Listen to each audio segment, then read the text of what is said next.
Bismillahirrahmanirrahim. Assalamualaikum warahmatullahi wabarakatuh. Bapak-bapak, ibu-ibu, mas-mas, mbak-mbak, khususnya adik-adikku sekalian yang dirahmati Allah dimanapun Anda berada. Kembali di IIP Channel bersama saya, IIP Wijayanto. Kali ini kita akan membahas tema 3 tanda yang muncul di sekelilingmu ketika mantan akan kembali. Jadi ketika mantan akan kembali itu, dia tentu akan mengirimkan sinyal-sinyalnya terlebih dahulu, ya. Sambil dia berusaha mengukur seberapa besar respon kita, apakah kita masih mau kembali bersama dia atau tidak, ya. Kalau respon kita bagus, maka dia akan lanjut. Tetapi kalau kita no respon, maka dia akan menghindar atau dia akan berhenti dari usahanya untuk kembali. Jadi orang itu biarpun dulu bersama, tetapi setelah perpisahan itu ya akan membuat orang sedikit banyak berubah, ya. Ketika ketemu misal grogi, jadi malu-malu dan seterusnya. Dan biasanya ketika perpisahan itu terjadi, orang menjadi lebih perasa, ya. Sehingga ketika mantan melihat kita tidak memberikan respon apapun, nah dia mulai itu, ya, memikirkannya macam-macam. Dia berpikir bahwa kita sudah tidak menginginkan dia. Dia memikirkan bahwa kita sudah melupakan dia. Dia merasa bahwa kita sudah punya penggantinya. Nah, jadi orang itu kalau sudah terlanjur berpisah itu akan lebih perasa. Nah, tanda-tanda yang akan mantan kirimkan atau sinyal-sinyal. Yang pertama, kita akan melihat bermunculan jejak-jejak algoritma mantan di sekeliling kita, atau jejak-jejak digital mantan di sekeliling kita. Ya, jadi misal mantan mengintip stories kita, kan itu bisa terlihat tuh siapa yang melihat stories yang kita pasang di media sosial. Kemudian apalagi, misal ketika kita melihat teman-teman mantan mengintip stories kita. Kenapa tidak mantan langsung? Ya karena misal mantan memblokir media sosial kita. Setelah dia blokir, setelah itu dia buka kan sekarang. Tapi kalau dibuka kan belum tentu langsung menjadi teman kan. Kalau tidak menjadi teman kan tidak terbaca tuh di storiesnya. Nah, sementara teman-teman dan sahabat-sahabatnya tetap berteman dengan kita. Nah, sehingga ketika mereka melihat stories yang kita pasang di media sosial kita bisa tahu. Padahal selama ini sepi sekali itu. Ya, teman-temannya sama sekali tidak pernah peduli dengan postingan-postingan kita, sepi banget. Sekarang jadi terlihat meriah lagi. Kehadiran jejak-jejak digital atau jejak-jejak algoritma mantan, ya. Kalau temannya bagaimana? Ya, temannya itu biasanya juga bergerak dengan request, dengan permintaan dari mantan.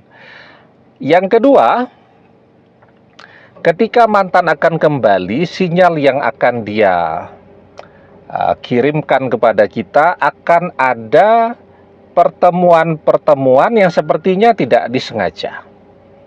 Tahu-tahu nih kita sedang makan tuh ya, makan bakso misal. Mantan datang di situ makan bakso. Ya kan otomatis harus say hello, bahkan ya makan bersama.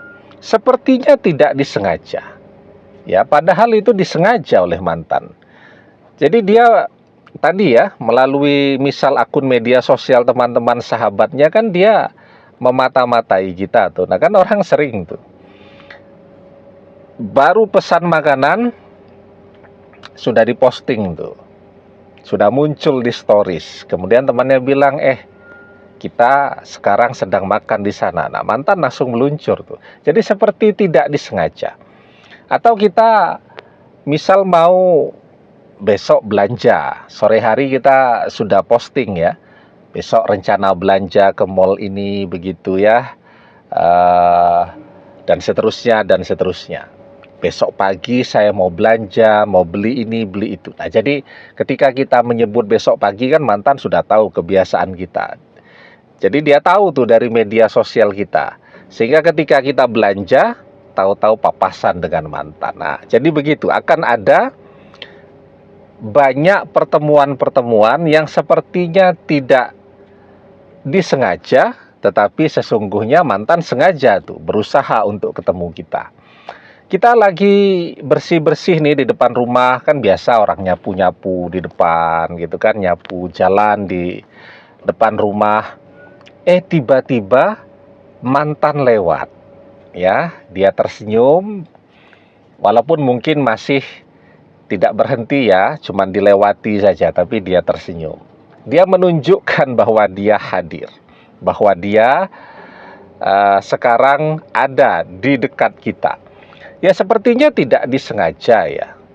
Tetapi kan mantan menyengajakan diri itu untuk lewat di rumah kita. Apalagi kalau kita pikir-pikir, sebenarnya tempat kerja mantan, rumah mantan, di sini rumah kita. Jadi ketika dia mau berangkat kerja begitu, tidak melewati rumah kita. Lah ini dia balik kerja, tiba-tiba dia lewat di depan rumah kita. Nah, jadi akan ada begitu banyak pertemuan-pertemuan yang sepertinya tidak sengaja, tetapi sesungguhnya mantan sengaja agar bisa ketemu dengan kita. Itu sinyal yang kedua yang dia kirimkan. Kemudian sinyal yang ketiga, mantan berusaha keras untuk menunjukkan bahwa dia mencintai kita. Tetapi pesannya itu disampaikan dengan tipis-tipis, karena ini kan masih mengukur respon. Nanti kalau langsung minta untuk balik ternyata ditolak kan tentu dia merasa gengsi dong. Nah, maka dia akan mengirimkan pesan tipis bahwa dia mencintai kita, bahwa dia perhatian kepada kita, ya. Caranya bagaimana ya? Kalau kemarin media sosial kita dia blokir, sekarang blokirnya dia buka. Setelah blokirnya dia buka, nah itu mantan banyak tuh curhat ya. Dan kalau kita baca curhatan mantan itu yang tahu cuman kita, bahwa curhat itu tentang kita. Di hari ulang tahun kita, mantan tidak mengucapkan selamat ulang tahun langsung ke handphone kita atau ke media sosial kita seperti teman-teman kita di media sosial. Tapi dia misal di hari ulang tahun kita, dia memposting sesuatu yang bertema tentang ulang tahun dengan backsound lagu ulang tahun dan seterusnya. Ya, misal captionnya itu, selamat ulang tahun ya untuk siapapun yang merayakan hari ulang tahunnya pada hari ini. Ya, dan yang tahu cuman kita tuh, karena yang ulang tahun di hari ini adalah kita. Nah, tentu blokir media sosialnya harus dibuka dulu kan, sehingga mantan bisa mengirimkan pesan-pesannya, curhat-curhatnya kepada kita, dengan harapan ketika blokir media sosial itu dia buka, maka kita akan rajin mengintip apapun yang dia posting. Jadi sebenarnya ketika mantan membuka blokir media sosial kita, itu sinyalnya sudah cukup kuat tuh, meskipun terlihat tipis ya, atau bahkan pesan cintanya tidak terlihat, cuman membuka blokir media sosial, tetapi itu maknanya sangat dalam. Ya, dari memblokir selama berbulan-bulan bahkan bertahun-tahun, tiba-tiba mantan membuka blokirnya. Artinya mantan ternyata masih memikirkan kita, masih peduli dengan kita, dan seterusnya. Kalau dia sudah melupakan kita, dia lupa siapa saja yang dia blokir dan tidak akan pernah dia buka-buka lagi. Kan gitu ya. Kita juga banyak kan memblokir akun media sosial orang lain dan kita tidak peduli, ya tidak pernah kita buka dan tidak pernah kita lihat juga siapapun yang pernah kita blokir di media sosial kita, kan gitu. Nah, tetapi ini kan spesial nih kalau ada akun yang sudah lama diblokir, kemudian dia buka blokirnya.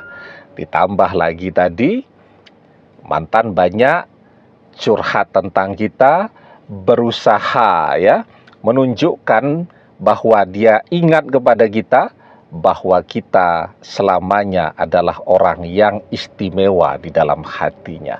Nah, ini 3 tanda yang biasanya akan mantan kirimkan ketika dia pengen kembali bersama lagi. Nah, tinggal sejauh mana kan dia melihat respon kita.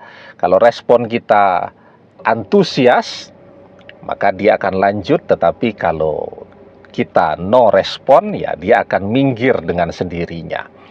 Nah, karena itu ya, selama apapun perpisahan itu terjadi, ketika orang masih sama-sama mencintai atau saling mencintai, maka mereka akan berusaha, mereka akan menemukan cara untuk bisa kembali bersama lagi.